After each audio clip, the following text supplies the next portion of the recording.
তুমি কে, আমি কে, রাজাকার রাজাকার, কে বলেছে স্বৈরাচার স্বৈরাচার। এই স্লোগান এত জনপ্রিয় হয় যা মুহূর্তেই দেশের সকল বিশ্ববিদ্যালয় ও শিক্ষা প্রতিষ্ঠানে তার ছোঁয়া লাগে এবং স্লোগানে ক্যাম্পাসগুলো মুখরিত হয়ে ওঠে। আলহামদুলিল্লাহ রাব্বিল আলামিন, আসসালাতু ওয়াসসালামু আলা সাইয়্যিদিল মুরসালিন ওয়া আলা আলিহি ওয়া আসহাবিহি আজমাইন। মহান আল্লাহ রাব্বুল আলামিনের শুকরিয়া আদায় করছি, যিনি আমাদের প্রতি অনুগ্রহ করে দীর্ঘ প্রায় 17.5 বছরের ফ্যাসিবাদী শাসন ও জুলুমের জগদ্দল পাথর থেকে আমাদেরকে মুক্ত করেছেন। বিগত 5ই আগস্ট 2024 এক অবিস্মরণীয় ছাত্রগণ অভ্যুত্থানের মাধ্যমে বাংলাদেশের মানুষ একটি শোষণমুক্ত নতুন বাংলাদেশে স্বস্তির নিঃশ্বাস ফেলতে সুযোগ পেয়েছে। এই দীর্ঘ সময়ে প্রতিকূল রাজনৈতিক পরিস্থিতি মোকাবেলা করে জুলুম, নির্যাতন, মামলা, হামলা, কারাবরণ ও শাহাদতের পেয়ালা পান করে এই বিজয় অর্জনে যারা ঐতিহাসিক অবদান রেখে গেছেন তাদের সকল কোরবানি ও শাহাদাত মঞ্জুরের জন্য মহান আল্লাহর দরবারে দোয়া করছি। হাজার হাজার ছাত্র জনতা আহত, ক্ষতবিক্ষত ও অসুস্থ অবস্থায় বিভিন্ন হাসপাতাল ও ক্লিনিকে চিকিৎসাধীন অবস্থায় কষ্ট পাচ্ছেন। তাদের আশু সুস্থতার জন্য আল্লাহর দরবারে শেফা কামনা করছি। তাদের শোকাহত পরিবার ও স্বজনদের প্রতি গভীর শোক ও সমবেদনা জ্ঞাপন করছি। আজকের প্রবন্ধের শুরুতেই বিগত 5ই আগস্ট দেশের ছাত্র জনতার সর্বাত্মক গণ অভ্যুত্থানের প্রেক্ষাপট ও পূর্বাপর বিষয়ের একটি সংক্ষিপ্ত চিত্র তুলে ধরছি।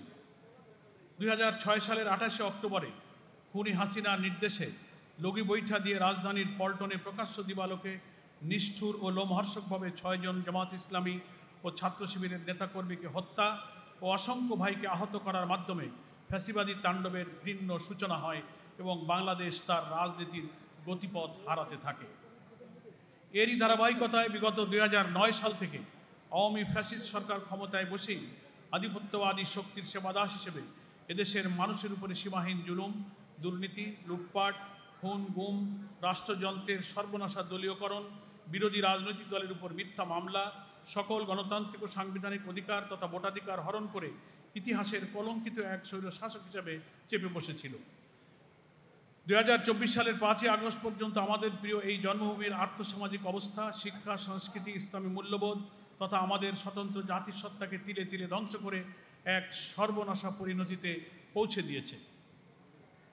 2009 সালের পিলখানায় 57 জন চৌকস সেনা কর্মকর্তার 74 সহ 74 জনের নৃশংস হত্যাকাণ্ড, 2013 সালের 5ই মে শাপলা চত্বর হত্যাকাণ্ডের মতো বর্বর ঘটনাবলী ফ্যাসিবাদের বিভৎস রূপকে জাতির সামনে উন্মোচিত করেছে। তথাকথিত মানবতা বিরোধী অপরাধের নামে সম্পূর্ণ রাজনৈতিক প্রতিহিংসা চরিতার্থ করার উদ্দেশ্যে মিথ্যা ও সাজানো ও বানোয়াট মামলায় একের পর এক জামাত ইসলামীর শীর্ষ 11 জন নেতাকে হত্যা করা হয়। হাজার হাজার আলেম ওলামা, ইসলামিক স্কলার ও লক্ষ লক্ষ নিরপরাধ মানুষকে কারাগারে আটক করা হয়, রিমান্ডে নিয়ে নিষ্ঠুর নির্যাতন করা হয় ও মিথ্যা মামলায় সাজা দেওয়া হয়। আয়নাঘর এবং ক্রসফায়ারে নিয়ে বহু মানুষকে নির্যাতন করে হত্যা করা হয়। সাংবিধানিক বাধ্যবাধকতার দোহাই দিয়ে জনমতকে উপেক্ষা করে কেয়ারটেকার সরকার পদ্ধতি বাতিল করে ফ্যাসিস্ট আওয়ামী লীগ 2014, 2018, 2024 সালের জাতীয় সংসদ নির্বাচনের নামে ইতিহাসের নজিরবিহীন প্রহসনের নির্বাচনী নাটক মঞ্চস্থ করে। উল্লেখ্য যে আমি ও ডামি নির্বাচনের পর 2024 সালের জানুয়ারি থেকে দেশের আইন শৃঙ্খলা পরিস্থিতির চরম অবনতি, ব্যাপক দুর্নীতি ও লুটপাট, বিদেশে অর্থ পাচার, দলীয়করণের মাধ্যমে দেশের সামগ্রিক পরিবেশ চরম অবনতির দিকে আগাতে থাকে। তৎকালীন আইজিপি, সেনাপ্রধান, র্যাবের ডিজি সহ সর্বপর্যায়ে সীমাহীন দুর্নীতির কারণে দেশের মধ্যে ব্যাপক ক্ষোভের সৃষ্টি হয়। এই জন্য মার্কিন যুক্তরাষ্ট্র তাদের বিরুদ্ধে নিষেধাজ্ঞা জারি করে। শেখ হাসিনা ও তার পরিবার দেশকে দুর্নীতি, স্বজনপ্রীতি ও সন্ত্রাসের রাজত্বে পরিণত করে। দেশি বিদেশি রাজনৈতিক পর্যবেক্ষকদের অভিমত ছিল যে কোনো সময় গণবিস্ফোরণের মধ্য দিয়ে অবৈধ শেখ হাসিনা সরকারের পতন ঘটতে পারে। 5ই জুন সরকারি চাকরিতে কোটা বাতিলের পরিপত্র অবৈধ ঘোষণা করে হাইকোর্ট রায় প্রদান করে। 6 জুন ঢাকা বিশ্ববিদ্যালয়ের শিক্ষার্থীরা এর বিরুদ্ধে বিক্ষোভ মিছিল ও সমাবেশ করে। 9 জুন বিশ্ববিদ্যালয়ের শিক্ষার্থীরা আবারও বিক্ষোভ সমাবেশ করে এবং শিক্ষার্থীদের দাবি মানতে 30শে জুন পর্যন্ত সরকারকে সময় বেঁধে দেয়। বিক্ষোভ শেষে আন্দোলনকারীরা সুপ্রিম কোর্টের অ্যাটর্নি জেনারেল বরাবর স্মারকলিপি দেয়। কোটা বাতিল সংক্রান্ত হাইকোর্টের দেওয়া রায় স্থগিত চেয়ে রাষ্ট্রপক্ষের আবেদন আপিল বিভাগের পূর্ণাঙ্গ বেঞ্চে শুনানির জন্য 4 জুলাই তারিখ নির্ধারিত হয়। ইতিমধ্যে বিভিন্ন বিশ্ববিদ্যালয়ে কোটা বিরোধী ছাত্র আন্দোলন তীব্র থেকে তীব্রতর হতে থাকে।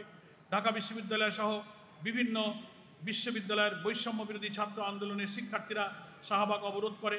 জাহাঙ্গীরনগর বিশ্ববিদ্যালয়ের শিক্ষার্থীরা ঢাকা আরিচা মহাসড়ক, মোমিনশাহী শিক্ষার্থীরা রেল লাইন অবরোধ, এমনইভাবে চট্টগ্রাম, বরিশাল, রংপুর, খুলনা সহ দেশের বিভিন্ন স্থানে বিক্ষোভ ও সড়ক অবরোধ করতে থাকে বৈষম্য বিরোধী ছাত্র আন্দোলনের শিক্ষার্থীরা। ক্রমান্বয়ে আন্দোলনকারীরা সব বিশ্ববিদ্যালয় কলেজের ক্লাস ও পরীক্ষা বর্জন, ছাত্র ধর্মঘট ও সারা দেশে সড়ক মহাসড়ক অবরোধের ডাক দেয়। পর্যায়ক্রমে সকল বিশ্ববিদ্যালয়, কলেজ, স্কুল, মাদ্রাসার ছাত্র ছাত্রী, শিক্ষক, অভিভাবকরা এই আন্দোলনে ব্যাপকভাবে অংশগ্রহণ করে। এর নাম দেওয়া হয় বাংলা ব্লকেট। 7ই জুলাই বাংলা ব্লকেটে রাজধানী স্থবির হয়ে পড়ে, অনির্দিষ্টকালের জন্য ক্লাস পরীক্ষা বন্ধ হয়ে যায়। 8ই জুলাই সারা দেশের ছাত্রদের নিয়ে বৈষম্য বিরোধী ছাত্র আন্দোলনের নামে সমন্বয়ক টিম গঠন করা হয়। 10ই জুলাই কোটার বিষয়ে পক্ষগুলোকে স্থিতাবস্থা বজায় রাখতে 4 সপ্তাহের জন্য আপিল বিভাগ নির্দেশ প্রদান করে। ছাত্ররা ভুল করেছে মর্মে প্রধান বিচারপতি বক্তব্য রাখেন। এতে পুলিশের বাধার মুখেও বিভিন্ন স্থানে অবরোধ পালন করতে থাকে আন্দোলনকারীরা। স্বরাষ্ট্রমন্ত্রী বলেন, শিক্ষার্থীরা লিমিট ক্রস করে যাচ্ছে। 12ই জুলাই শুক্রবার সকল ক্যাম্পাসে বিক্ষোভ চলে। ঢাকা বিশ্ববিদ্যালয়ের শিক্ষার্থীরা পুনরায় শাহবাগ মোড় অবরোধ করে। রাজশাহী বিশ্ববিদ্যালয়ের শিক্ষার্থীরা রেলপথ অবরোধ করে। 14ই জুলাই রাষ্ট্রপতির কাছে স্মারকলিপি দিয়ে বৈষম্য বিরোধী ছাত্র আন্দোলনের শিক্ষার্থীরা সংসদে জরুরি অধিবেশন ডেকে কোটার যৌক্তিক সংস্কারের জন্য সরকারকে 24 ঘন্টা সময় বেঁধে দেয়। একই দিনে শেখ হাসিনা চীন সফর শেষে আহত সংবাদ সম্মেলনে এক প্রশ্নের জবাবে বৈষম্য বিরোধী ছাত্র আন্দোলনকারী শিক্ষার্থীদের ব্যঙ্গ করে রাজাকারের নাতিপুতি বলে বসেন। এর প্রতিবাদে রাত 9টার পর থেকে বিশ্ববিদ্যালয়ের বিভিন্ন হলে তুমুল বিক্ষোভ হয় এবং স্লোগান ওঠে, তুমি কে, আমি কে, রাজাকার রাজাকার, কে বলেছে স্বৈরাচার স্বৈরাচার। এই স্লোগান এত জনপ্রিয় হয় যা মুহূর্তেই দেশের সকল বিশ্ববিদ্যালয় ও শিক্ষা প্রতিষ্ঠানে তার ছোঁয়া লাগে এবং স্লোগানে ক্যাম্পাসগুলো মুখরিত হয়ে ওঠে। রাতে চট্টগ্রাম বিশ্ববিদ্যালয় ক্যাম্পাসে শিক্ষার্থীদের উপর ছাত্রলীগ হামলা চালায়। 15ই জুলাই ওবায়দুল কাদের সাংবাদিকদের বলেন, আন্দোলনকারীদের রাজাকার স্লোগানের জবাব দেওয়ার জন্য ছাত্রলীগই যথেষ্ট। ছাত্রলীগ সভাপতি সাদ্দাম মন্তব্য করেন, যারা আমি রাজাকার স্লোগান দিচ্ছে তাদের শেষ দেখিয়ে ছাড়ব। ওবায়দুল কাদের ও সাদ্দামের এই জঘন্য মন্তব্যের পর ছাত্রলীগ সন্ত্রাসীরা নিরস্ত্র নিরীহ শিক্ষার্থীদের সশস্ত্র আক্রমণ করে 5 শতাধিক শিক্ষার্থীদের মারাত্মকভাবে আহত করে। 297 জন ছাত্র আহত হয়ে ঢাকা মেডিকেলে চিকিৎসা নেন। 16ই জুলাই রংপুরের বেগম রোকেয়া বিশ্ববিদ্যালয়ের ক্যাম্পাসে পুলিশের সামনে বুক পেতে দিয়ে পুলিশের গুলিতে নিহত হয় ওই বিশ্ববিদ্যালয়ের ইংরেজি বিভাগের মেধাবী ছাত্র আবু সাইদ। ফ্যাসিস্ট হাসিনার বিরুদ্ধে আবু সাইদের এই সাহসিকতা, দেশপ্রেম ও অবিস্মরণীয় আত্মদানের ঘটনা দেশ ও বিদেশের সকল মানুষের বিবেককে নাড়া দেয়। গণমাধ্যমে প্রকাশিত এই বীরত্বপূর্ণ আত্মদানের দৃশ্য গোটা জাতিকে নতুন করে জাগিয়ে তোলে। ওই দিন পুলিশের গুলিতে আরও নিহত হন চট্টগ্রামের ওয়াসিম, শান্ত, ফারুক ও ঢাকায় শাহজাহান সহ আরও 7 জন। এখানে উল্লেখ্য যে দেশের সর্বস্তরের আলেম ওলামা, পীর, মাশায়েখ, ইসলামিক স্কলার, কওমি ও আলিয়া মাদ্রাসার ছাত্র শিক্ষক নির্বিশেষে ফ্যাসিবাদ বিরোধী আন্দোলনে ঝাঁপিয়ে পড়েন ও গুরুত্বপূর্ণ অবদান রাখেন। ফ্যাসিবাদ বিরোধী সকল রাজনৈতিক দল, ইসলামী সংগঠন সমূহ ব্যাপকভাবে এই আন্দোলনে অংশ নেয়। ছাত্রদের এই আন্দোলন একটি সার্বজনীন আন্দোলনের রূপ নেয়। রাস্তার হকার, ফেরিওয়ালা, রিক্সাওয়ালা, নারী, শিশু সহ সকল শ্রেণী পেশার মানুষ এই আন্দোলনে সামিল হয়, যা ছিল নজিরবিহীন। 17ই জুলাই ঢাকা বিশ্ববিদ্যালয় সহ দেশের বিভিন্ন বিশ্ববিদ্যালয় থেকে ছাত্রলীগের নেতাকর্মীদের বিতাড়িত করে রাজনীতি মুক্ত ক্যাম্পাস ঘোষণা করে সাধারণ ছাত্ররা। পুলিশের কাঁদানে গ্যাসের সেল ও সাউন্ড গ্রেনেড নিক্ষেপের মুখে ঢাকা বিশ্ববিদ্যালয় শিক্ষার্থীদের কফিন মিছিল পণ্ড হয়ে যায়। সারা দেশে চলতে থাকে বিক্ষোভ, সড়ক মহাসড়ক অবরোধ, গায়েবানা জানাজা, কফিন মিছিল এবং দফায় দফায় সংঘর্ষ। এই দিন দুপুরে মোহতারাম আমিরে জামাত ডাক্তার শফিকুর রহমান পবিত্র হজ পালন শেষে ঢাকায় ফেরেন। সন্ধ্যায় আমিরে জামাতকে দেশের সার্বিক পরিস্থিতি এবং জামাতের রাজনৈতিক কমিটির সিদ্ধান্ত অবহিত করা হয়। একই দিন সন্ধ্যায় শেখ হাসিনা জাতির উদ্দেশ্যে ভাষণ দেন। ভাষণে তিনি যুক্ত আন্দোলনকারীদের হুমকি দেন। হল বন্ধ ঘোষণা ও পুলিশি তৎপরতার মুখেও হল বন্ধের সিদ্ধান্ত প্রত্যাখ্যান করে সাধারণ ছাত্রছাত্রীরা ক্যাম্পাসে অবস্থান করতে থাকে। মোবাইল ইন্টারনেট বন্ধ করে দেয় সরকার। 18ই জুলাই জামাত ইসলামীর পক্ষ থেকে এক সংবাদ সম্মেলনে পরিস্থিতির ভয়াবহতা তুলে ধরে সরকারকে ছাত্রদের উপর গুলিবর্ষণ ও ছাত্র হত্যার ঘটনা থেকে বিরত থাকতে আহ্বান জানানো হয়। ছাত্রদের ঘোষণা অনুযায়ী সারা দেশে কমপ্লিট শাটডাউন শুরু হয়। এই দিন সারা দেশে নরসিংদীর নবম শ্রেণীর ছাত্র তামিম সহ প্রায় 50 জন শিক্ষার্থী নিহত হয়। সারা দেশে বিজিবি মোতায়েন করা হয়। রাত 9টা থেকে ব্রডব্যান্ড ইন্টারনেট বন্ধ করার মাধ্যমে দেশকে সম্পূর্ণ ইন্টারনেট বিচ্ছিন্ন করে দেওয়া হয়। এই সময় প্রবাসী বাংলাদেশিরা বিভিন্ন দেশ থেকে প্রযুক্তিগত সুবিধা দিয়ে এই আন্দোলনে গুরুত্বপূর্ণ অবদান রাখেন। 19শে জুলাই সারা দেশে যোগাযোগ বিচ্ছিন্ন অবস্থায় ব্যাপক সংঘর্ষ, কমপ্লিট শাটডাউন ও প্রাণহানির ঘটনা ঘটতে থাকে। নানান শ্রেণী পেশার মানুষ আন্দোলনে ছাত্রদের সাথে যুক্ত হয়। পুলিশ ও বিজিবি ওই দিন নৃশংস হত্যাকাণ্ড চালায়, গণহত্যা চালায়। নিরস্ত্র ছাত্র জনতার উপর সশস্ত্র পুলিশের হিংস্রতা, অমানবিকতা ও নিষ্ঠুরতা জাতিকে হতবাক করে। তাদের গুলিতে এই দিনে প্রায় 2 শতাধিক ছাত্র জনতা নিহত হয়। হেলিকপ্টার থেকে ছোড়া গুলিতে 4 বছরের শিশু থেকে 6 বছরের রিয়াগব সহ বাসা বাড়িতে অনেকে নিহত হয়। ওই দিন মধ্যরাত থেকে কারফিউ জারি করে সেনাবাহিনী মোতায়েন করা হয় এবং দেখামাত্র গুলির নির্দেশ প্রদান করা হয়। এহেন পরিস্থিতিতে সরকারের আইনমন্ত্রী চাপে ছাত্ররা 48 ঘন্টার জন্য আন্দোলন স্থগিত করতে বাধ্য হয়, কিন্তু সারা দেশে কারফিউ চলতে থাকে। ফলশ্রুতিতে সারা দেশে একদিকে ব্যাপক আন্দোলন ও অন্যদিকে ব্যাপকভাবে বিরোধী নেতা কর্মীদের গ্রেফতার ও নির্যাতন শুরু হয়। এই সময় প্রায় প্রতিদিন শত শত নিরীহ ছাত্র জনতা নিহত হতে থাকে। কোটা প্রথা সংস্কারের প্রজ্ঞাপন জারি করে সমন্বয়কারীদের আন্দোলন দুর্বল করা ও বিভক্ত করার অপকৌশলে মেতে ওঠে ফ্যাসিস্ট সরকার। 29শে জুলাই গণভবনে শেখ হাসিনার সভাপতিত্বে 14 দলীয় জোটের বৈঠকে জামাত ইসলামীকে নিষিদ্ধ করার সিদ্ধান্ত হয়। এর তীব্র নিন্দা ও প্রতিবাদ জানিয়ে মোহতারাম আমিরের জামাত 30শে জুলাই প্রদত্ত এক বিবৃতিতে 14 দলীয় জোটের এই সিদ্ধান্তকে বেআইনি, এখতিয়ার বহির্ভূত ও সংবিধান পরিপন্থী হিসেবে উল্লেখ করেন। 1 আগস্ট সংবিধান লঙ্ঘন করে সরকার এক নির্বাহী আদেশে বাংলাদেশ জামাত ইসলামী ও ইসলামী ছাত্র শিবিরকে নিষিদ্ধ ঘোষণা করে। এর তীব্র নিন্দা ও প্রতিবাদ জানিয়ে আমিরের জামাত ডক্টর শফিকুর রহমান এক বিবৃতি প্রদান করেন। জামাত ও ছাত্র শিবিরের রাজনীতি নিষিদ্ধের ঘোষণার আদেশের প্রতিবাদ জানিয়ে বিএনপি মহাসচিব ফখরুল ইসলাম আলমগীর বলেন, সরকারের এই সিদ্ধান্ত বেআইনি। আন্দোলনকারী অধিকাংশ দলের নেতৃবৃন্দ এই আদেশের প্রতিবাদ ও তীব্র নিন্দা জানান। বৈষম্য বিরোধী ছাত্র আন্দোলনের 6 জন সমন্বয়ককে পুলিশ আটক করে ডিবি অফিসে নিয়ে যায়। তারা সেখানে 32 ঘন্টা অনশন করে। অবশেষে 1 আগস্ট বৈষম্য বিরোধী ছাত্র আন্দোলনের 6 জন সমন্বয়কদের ডিবি পুলিশ ছেড়ে দেয়। সরকার ঘোষিত আগস্টের শোক পালনের ঘোষণা প্রত্যাখ্যান করে ছাত্ররা রিমেম্বারিং আওয়ার হিরোজ কর্মসূচি পালন করে। 2 আগস্ট থেকে সরকার পতনের 1 দফা দাবিতে আন্দোলনের কর্মসূচি ঘোষণা করে ব্যাপক জনসমর্থন লাভ করে। হত্যার বিচার চেয়ে মুখে লাল কাপড় বেঁধে মিছিল করে সকল শিক্ষা প্রতিষ্ঠানের ছাত্র এবং শিক্ষকরা। জাতিসংঘের মহাসচিবের বিবৃতিতে স্বচ্ছ ও নিরপেক্ষ তদন্তের আহ্বান জানানো হয়। আইন শৃঙ্খলা রক্ষাকারী বাহিনী ব্যাপক গণহত্যা শুরু করলে 2 ও 3 আগস্ট ঢাকাসহ সারা দেশের রাস্তায় রাস্তায় মানুষের ঢল নামে। পুলিশ বক্স, থানা ও বিভিন্ন স্থাপনা আক্রান্ত হতে থাকে। শত সহস্র ছাত্র জনতা নিহত ও আহত হতে থাকে। ঢাকা শহর রীতিমতো একটি রক্তাক্ত জনপদে পরিণত হয়।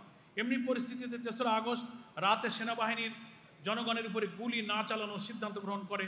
এমত অবস্থায় 5 আগস্ট ছাত্ররা মার্চ টু ঢাকা কর্মসূচি ঘোষণা করে। ক্রমান্বয়ে আইন শৃঙ্খলা রক্ষায় নিয়োজিত পুলিশ, র্যাব, বিজিবি ও সেনাবাহিনী সহ বিভিন্ন সংস্থার সদস্যরা পরোক্ষভাবে এই আন্দোলনের প্রতি তাদের এক ধরনের সংহতি প্রকাশ করতে থাকে। 5 আগস্ট বিভিন্ন জেলা থেকে দলে দলে ছাত্র জনতা সহ সাধারণ মানুষ ঢাকায় আসতে থাকে। সকাল 10টা থেকে 11টার মধ্যে ঢাকা শহর জনসমুদ্রে পরিণত হয়। সারা ঢাকা শহরে সশস্ত্র পুলিশ নিরস্ত্র ছাত্র জনতার উপর যুদ্ধাঙ্গদেহী আক্রমণ শুরু করে।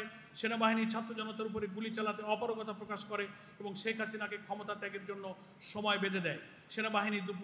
সেনাবাহিনীর প্রধান দুপুর 2টায় জাতির উদ্দেশ্যে ভাষণ দেবেন বলে ঘোষণা দেন। 1:30 পর থেকে পুলিশ ও সেনাবাহিনী শাহবাগ সহ ঢাকা শহরের রাস্তার প্রতিরোধ তুলে নেয়। এমনই এক পরিস্থিতিতে মানুষ জেনে যায় যে শেখ হাসিনা ও তার বোন শেখ রেহানা 2টার কিছু আগে গণভবন ছেড়ে পালিয়ে গেছে। কিছুক্ষণের মধ্যে টেলিভিশন ও গণমাধ্যমে প্রচারিত হয় যে শেখ হাসিনাও পদত্যাগ করে সেনাবাহিনীর একটি হেলিকপ্টারে উঠে নয়াদিল্লির উদ্দেশ্যে যাত্রা করেছে। এতে করে দীর্ঘ 15.5 বছরের স্বৈরাচারী শাসনের পতন ঘটে। সারা দেশের জনগণ স্বস্তির নিঃশ্বাস ফেলে। সারা দেশের তথা বিশেষ করে ঢাকার সকল মানুষ রাস্তায় নেমে ঈদের মতো আনন্দ উদযাপন করতে থাকে। জনগণের মধ্যে বয়ে যায় আনন্দের বন্যা। মিষ্টি বিতরণ ও কোলাকুলি করতে থাকে। মানুষ রাস্তায় রাস্তায় সেজদা দিয়ে আল্লাহর কাছে শুকরিয়া আদায় করতে থাকে। অন্যদিকে এই আন্দোলনে নিহত সহস্রাধিক ছাত্র জনতা এবং হাজার হাজার আহতদের পরিবারে চলে শোকের করুণ মাতম। এ অবস্থায় সেনাবাহিনীর প্রধান বিকাল 4টায় জাতির উদ্দেশ্যে ভাষণ দিয়ে সকলকে শান্ত থাকার ও পরিস্থিতি নিয়ন্ত্রণে রাখার জন্য সহযোগিতা কামনা করেন।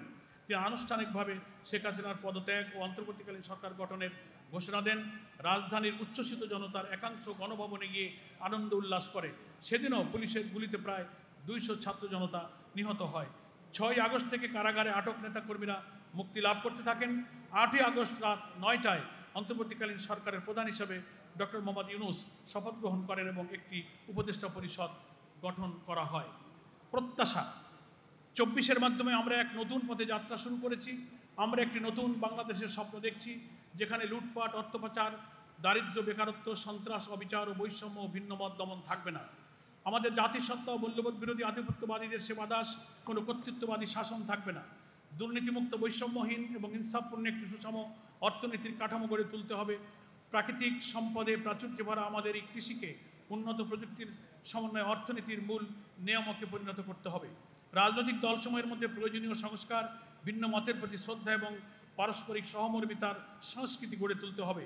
জাতীয় নির্বাচন সহ সকল স্তরের নির্বাচনকে সুষ্ঠু ও নিরপেক্ষ করার লক্ষ্যে মৌলিক সংস্কার কাজ সম্পন্ন করতে হবে। দলীয়করণমুক্ত এবং দুর্নীতিমুক্ত প্রশাসন, বিচার ও সরকার ব্যবস্থা গড়ে তুলতে এমন একটি ভারসাম্যপূর্ণ রাষ্ট্রীয় কাঠামো আমাদের প্রত্যাশা, যেখানে নতুন কোনো ফ্যাসিবাদের জন্ম হবে না। জুলাই অভ্যুত্থানের আরেকটি প্রত্যাশা হচ্ছে একটি মজবুত, টেকসই ও স্থিতিশীল গণতন্ত্র এবং আধিপত্যবাদী শক্তির প্রভাবমুক্ত মজবুত ভিত্তির উপর প্রতিষ্ঠিত দেশপ্রেমিক সেনাবাহিনী। রাষ্ট্রের 3টি অঙ্গ তথা আইন, নির্বাহী ও বিচার বিভাগের স্বাধীনতা ও জবাবদিহিতা নিশ্চিত করতে হবে, যাতে দুর্নীতি, অযোগ্যতা ও অদক্ষতা উতরে রাষ্ট্রযন্ত্র কর্মদক্ষ হয়ে উঠতে পারে। প্রতিবেশী ভারতের সঙ্গে সমতা ও ন্যায্যতার ভিত্তিতে সম্পর্ক, যেখানে অন্যায্য হস্তক্ষেপ, নতজানু পররাষ্ট্রনীতি, সীমান্ত হত্যা, বৈষম্যপূর্ণ পানি বন্টন নীতি এবং দেশের স্বার্থের জন্য ক্ষতিকর ট্রানজিট ও করিডোর সুবিধা প্রদান করা হবে না। নৈতিকতা ও আদর্শিক মূল্যবোধ ভিত্তিক উৎপাদনমুখী ও কারিগরি শিক্ষার ভিত্তিতে একটি আদর্শ ও সৎ প্রজন্ম গড়ে তোলার উপযোগী শিক্ষা ব্যবস্থা চালু করতে হবে। প্রাপ্তি জুলাই অভ্যুত্থানে আমরা পেয়েছি অত্যাচারী কর্তৃত্ববাদী শাসকের বিরুদ্ধে অকুতভয় সদা জাগ্রত জনতা এবং নতুন বাংলাদেশ গড়ার প্রত্যয় দীপ্ত তারুণ্যের অজেয় শক্তি। কিছুটা হলেও মুক্ত গণমাধ্যম এবং রাজনৈতিক সভা সমাবেশ ও মত প্রকাশের স্বাধীনতা, জুলাই গণহত্যাকারীদের বিচারের মুখোমুখি করতে পারা, সন্ত্রাস, সহিংসতা, চাঁদাবাজ ও সমাজবিরোধী চক্রের বিরুদ্ধে জাতীয় ঐক্য, দেশের স্বাধীনতা সর্বমত্ত রক্ষা, আধিপত্যবাদ বিরোধী জনতার ঐক্য। করণীয় জুলাই অভ্যুত্থান পরবর্তী পথপরিক্রমার প্রথম মাইল ফলক হওয়া উচিত জুলাই গণহত্যার বিচার। আমরা ইতিমধ্যেই দেখেছি এই বিচার শুরু হয়েছে। সব অপরাধীরা এখনও ধরা পড়েনি, তাদের গ্রেফতার করতে হবে এবং জুলাই হত্যাকাণ্ডের বিচার যথাযথভাবে সম্পন্ন করতে হবে। এই বিচার যদি যথাযথভাবে সম্পন্ন না হয়, তবে ভবিষ্যতে স্বৈরতান্ত্রিক মন মানসিকতার পুনরুত্থান হওয়ার উৎসাহ পাবে। প্রশাসন ও রাষ্ট্রযন্ত্রের অভ্যন্তরে ঘাপটি মেরে থাকা ফ্যাসিবাদীদের দোষরদের শনাক্ত করে আইনের আওতায় আনতে হবে। জুলাই অভ্যুত্থানে আহত ও পঙ্গু হওয়া জুলাই যোদ্ধাদের চিকিৎসা এবং তাদের পুনর্বাসন করার ব্যবস্থা করতে হবে। সেই সাথে অভ্যুত্থানের শহীদদের পরিবারকে যথাযথ ক্ষতিপূরণ ও পুনর্বাসন করতে হবে। জুলাই গণ অভ্যুত্থানের অর্জনকে স্থায়ী, টেকসই এবং আরও সামনে এগিয়ে নিতে হলে এবং আওয়ামী সরকারের মতো ফ্যাসিস্ট শাসনের উদ্ভব যাতে না হতে পারে, সেজন্য প্রথমেই প্রয়োজন মৌলিক রাষ্ট্রীয় সংস্কার। এজন্য প্রয়োজন দেশের রাজনৈতিক দলসমূহের বৃহত্তর ঐক্যমত গড়ে তোলা। জুলাই সনদ ও ঘোষণা দ্রুত বাস্তবায়ন করতে হবে। অবাধ ও নিরপেক্ষ নির্বাচনের লক্ষ্যে লেভেল প্লেইং ফিল্ড নিশ্চিত করতে হবে। প্রায় 101 কোটি বাংলাদেশি ভোটারদের ভোট প্রদানের ব্যবস্থা নিশ্চিত করতে হবে। শিল্প কারখানা সমূহের দক্ষতা অনেকাংশে নির্ভর করে শ্রমিকদের আন্তরিকতার উপর, যা নিশ্চিত হতে পারে শ্রমিকদের অধিকার নিশ্চিত করার মাধ্যমেই। শ্রমিকদের যথাসম্ভব যথাযথ সর্বনিম্ন মজুরি, বিভিন্ন বোনাস সহ বিভিন্ন সুযোগ সুবিধা নিশ্চিত করতে হবে। কৃষির আধুনিকায়নের পাশাপাশি কৃষক ভাইরা যাতে তাদের পণ্যের যথাযথ মূল্য পায়, সেদিকে নজর দিতে হবে। তাদের জন্য কোল্ড স্টোরেজের সহজলভ্যতা, মধ্যস্বত্বভোগীদের পরিমাণ কমানো, রাস্তাঘাট উন্নয়ন এবং পণ্য পরিবহনের সময় চাঁদাবাজির অন্যান্য দুর্ভোগ কমানোর দিকে খেয়াল রাখতে হবে। পরিশেষে সহস্র শহীদ, অসংখ্য আহত ও বিপুল আত্মত্যাগের মাধ্যমে অর্জিত আমাদের এই নতুন বাংলাদেশ, মহান আল্লাহ তাআলার কাছে আমরা কামনা করি স্বাধীনতার 54 বছর পর 18 কোটি মানুষের স্বপ্ন পূরণে আমাদের এই অভিযাত্রা যেন সফল হয়। আমিন। আল্লাহ আমাদের সহায় হন।